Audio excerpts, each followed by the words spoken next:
Olá pessoal, tudo bem com vocês? Professor de Geografia novamente. Estamos aqui para, nessa aula, contribuir mais um pouco no que diz respeito à geografia que vocês estão estudando nos últimos dias, né? A última aula, vocês ouviram e viram aí alguma coisa sobre as minorias nacionais e os conflitos do mundo. Foi isso? Foi isso que vocês viram e ouviram, né? E fizeram uma atividade depois dessa aula que vocês já assistiram. E eu queria lembrar que alguns de vocês ainda não enviaram essa atividade. Então, volte lá nos seus cadernos, nos seus livros e enviem rapidamente essa atividade da última aula, porque já é ponto para a próxima avaliação, para a terceira avaliação. E lembrando que alguns alunos não entregaram as atividades referentes à segunda avaliação. Tem gente que não entregou nenhuma atividade ainda, outros estão devendo algumas atividades. Então vejam aí como vocês vão fazer para concluir as suas atividades, né? Queria lembrar um pouco sobre as minorias nacionais e os conflitos no mundo. Como disse no início da aula que vocês já viram e ouviram, eu queria lembrar do Kurdistão, né? Essa nação sem território é um povo autônomo, né? Que estão presentes aí na Turquia, no Irã, na Síria e na Armênia. Então esse povo, né? Os Kurdistão, eles não têm território, né? É uma nação sem território. Eles são autônomos, né? E estão nesses países aí que nós já citamos, né? Vocês viram também, muito bem falado aí, na última aula, sobre a Chechênia, né? A Chechênia está localizada entre o sudeste da Europa e o sudoeste da Ásia, né? Aí, entre esses dois continentes, ok? Ouviram também falar sobre a Palestina, né? Na última aula. Olha só, os palestinos encontram-se confinados nas regiões da Cisjordânia e da faixa de Gaza. Esse povo, pessoal, é um povo, na minha linguagem, sofrido, um povo que são ameaçados a todo momento, né? Que os palestinos, né? Então eles estão aí nessa região da Cisjordânia, né? E na faixa de Gaza e constantemente é, sendo ameaçados por Israel e por outros povos, mas eles também ameaçam os outros. Então, eles vivem em conflitos, né? Permanentes com relação aí a esses outros povos, ok? Viram também falar sobre o Tibete, né? Tibete que está localizado no sudoeste da China e que vive em constantes conflitos com esse país, né? Com a China, desde 1949. De vez em quando surge um problema, né? Entre o Tibete e a China, né?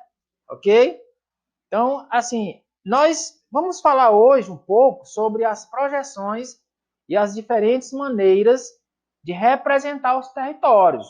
Olha só, vocês viram isso aqui, pessoal, lá no sexto ano, né? Não com essas palavras aqui que nós vamos falar hoje, mas vocês viram lá as projeções cartográficas, né? A maneira de representar a Terra, né? O globo, né? O planisfério, né? E essa coisa toda. Hoje nós vamos falar as projeções e as diferentes maneiras de representar os territórios. Então, olha só. Constatou-se, após muitos estudos, que a Terra tem uma superfície na forma geóide. O que é isso?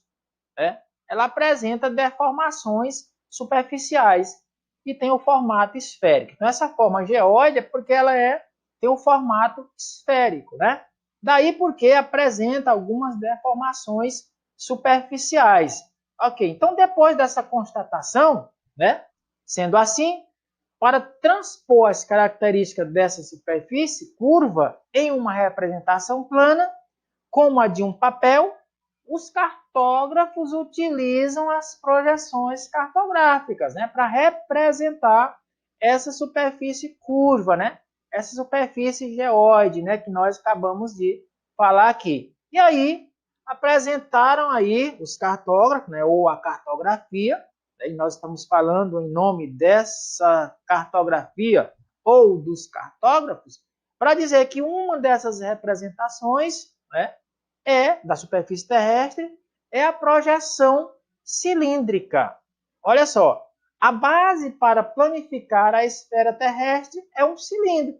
Então, acompanha aí, pausa o vídeo agora, a videoaula, pausa um pouquinho aí, pega o seu livro aí, né, no capítulo 3, né, no módulo 2, e você vai observar, né, essas projeções. Acompanha aí pelo livro seu, né, as projeções. E essa de que nós estamos falando agora, a projeção cilíndrica, né, a base para planificar a esfera terrestre é um cilindro. Aí no seu livro tem uma representação, né, dessa projeção cilíndrica. Olha só, nessa projeção, as áreas com maiores distorções são as localizadas próximo às regiões polares do planeta, né? Quando eu mostrei isso no 6º ano para vocês, observando o globo, disse o seguinte, que nas regiões, quando a gente observava essa projeção cilíndrica, né, disse para vocês naquele momento, né, que estava lá no 6º ano, que as áreas com maiores distorções são as localizadas próximo às regiões polares, né? Ou seja, lá no Polo Norte ou no Polo Sul. Essas localidades, elas têm maior dificuldade de serem representadas com essa projeção, a projeção cilíndrica, né?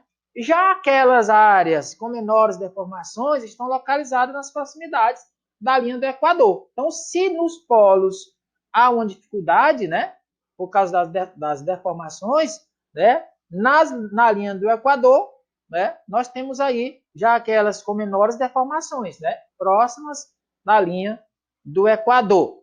Uma outra projeção, né, é a projeção cônica, também observada também lá no 6º ano, quando nós falamos para alguns de vocês que devem lembrar, né? É uma sequência só.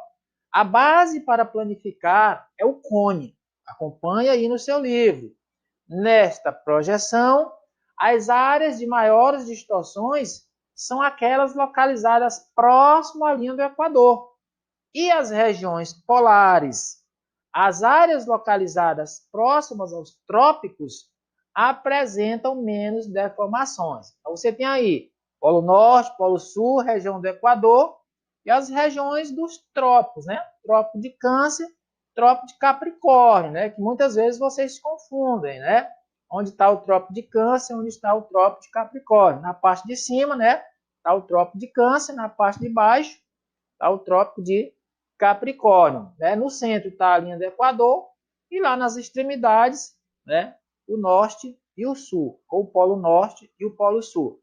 Então, nessa projeção cônica, né, nessa projeção, as áreas de maiores distorções são aquelas localizadas próximo à linha do Equador e as regiões polares. Já as áreas localizadas próximo aos trópicos apresentam menos deformações. E outra projeção é a projeção plana, né? A base para planificar a superfície terrestre é um plano, tendo como área central um ponto qualquer na superfície esférica da Terra, né? Com esse método, pessoal, preste atenção aí, observe aí no seu livro, com esse método, as regiões que apresentam as maiores distorções se localizam nas extremidades da representação, ok? Então, esse método aí, as regiões que apresentam as maiores distorções se localizam nas extremidades da representação. Então, fiquem com Deus, né? E com essas projeções aí, observem no seu livro, né? Corram para a atividade que está sendo posta para vocês agora e não esqueçam de que essas atividades que vocês estão fazendo são as notas de vocês, né? Então, tem alguns alunos que estão relaxando aí, não estão mandando, mas corram atrás das atividades porque é a nota de vocês, ok? Então, como disse no início da aula, alguns alunos ainda não entregaram as primeiras atividades. E a última atividade, né, com relação às minorias e os conflitos no mundo, ainda muitos alunos não entregaram. Então, corra agora, termine as outras atividades e essa que está sendo colocada para vocês agora e devolvam imediatamente, ok? Até a próxima. Tchau, tchau.